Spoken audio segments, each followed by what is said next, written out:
When you think about making a website, you probably think of Squarespace, but that's because there's a lot of money behind advertising in Squarespace. If you're watching a YouTube video, there's probably a pretty decent chance that you're going to get a ad read from Squarespace, especially if you're in the photography, videography area.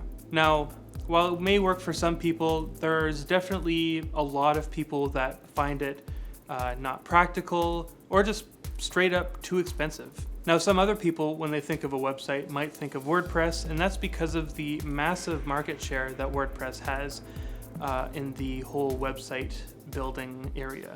So today I wanted to walk you through everything that you need to get to have a website started up on WordPress. I'll be using Namecheap to get my server and my domain name.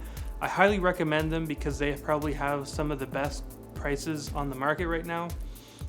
They're always updating with new promos, and this isn't a sponsored video. So I'll be linking Namecheap in the description if you want to go and check it out on your own. So this video will walk you through everything from starting with buying the package that you want, getting your domain and your hosting set up and integrated into make your own website, and then installing WordPress and getting WordPress somewhat started up. The next video that I'm going to be making will be actually installing a theme and actually building a website with the WordPress that we've made today. But for now, let's go and jump into a browser and open up Namecheap. So this here is Namecheap. The promotions that you see on this page may be different by the time you check this out, but I am pretty confident that they will have some pretty good promotions no matter when you're looking at it. There's the promotions, domains, WordPress, hosting, security, and apps. So first off, I'm going to go ahead and sign up. I'm going to make an account just for these web tutorials, so it's just going to be called Ben's Test Account. Now that I've got my account all set up, I'm going to go up to hosting. This is basically where you're buying the server that your website is going to be hosted on. We can see here that you can pay monthly, yearly, or 2-year yearly.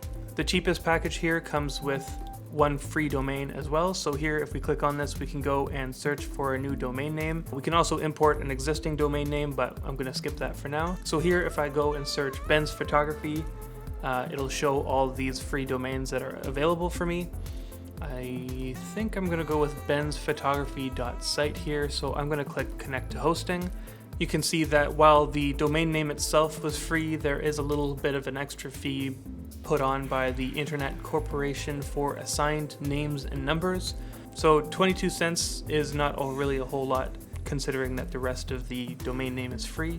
So from here we see that hosting itself is $17.27 a year, coming up to a total of $17.50 Canadian dollars every year. So that's incredible pricing compared to what you might pay for Squarespace, which might even be somewhere around that every single month.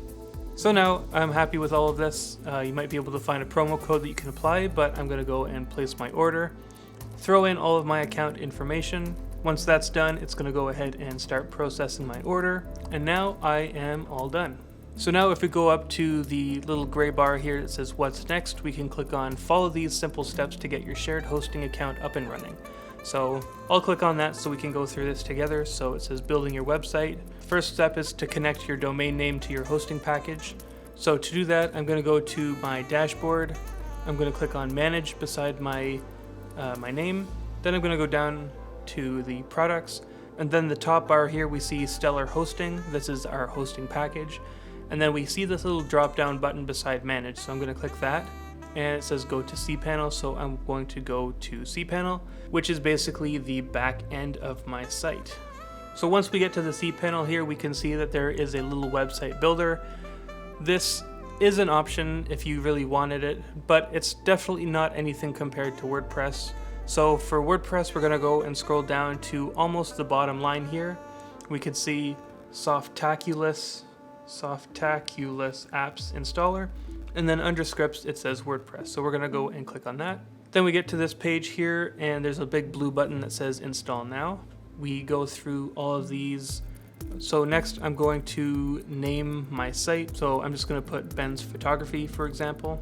And then the site description, I'm going to put a website full of my mediocre photos. Next, we can set our username and password for the admin.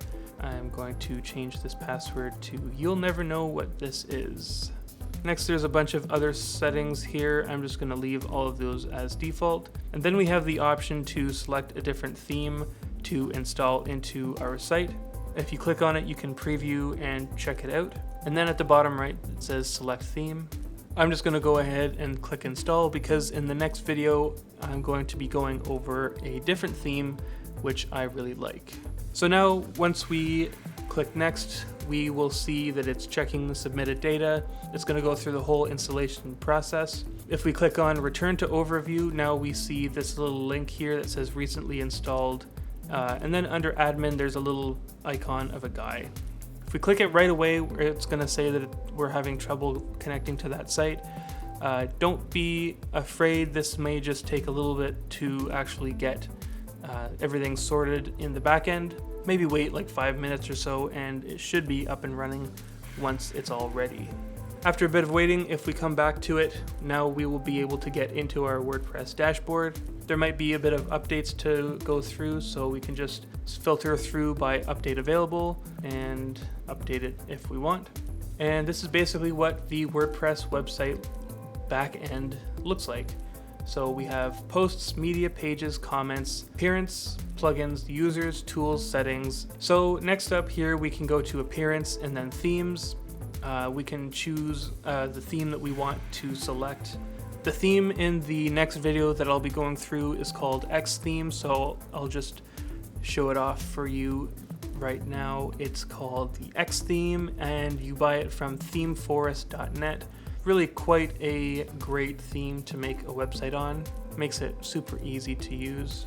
But that is a big congratulations. We now have WordPress installed on our site. If you want to stick around, come back to the next video where I'll be going over the X theme. If you want to go ahead and get started, you can go and find other tutorials on different themes that you want to find. Look into the themes that are available, plugins that are available, and just how to use WordPress as a whole. So after all that work, hopefully we all have our website up and running WordPress. It probably won't look too special at this point. From here, you have the option to go off and do your own research and build it how you want. Or you can go and watch the next video in this series, which I'll link up here once it's posted.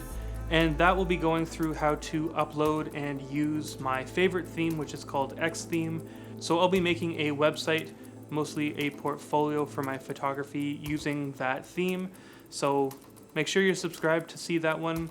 But in the meantime, I hope you enjoyed this. I hope this was helpful for you. If you liked it, drop a like, and if you loved it, drop a subscribe. Catch you guys in the next one. Peace.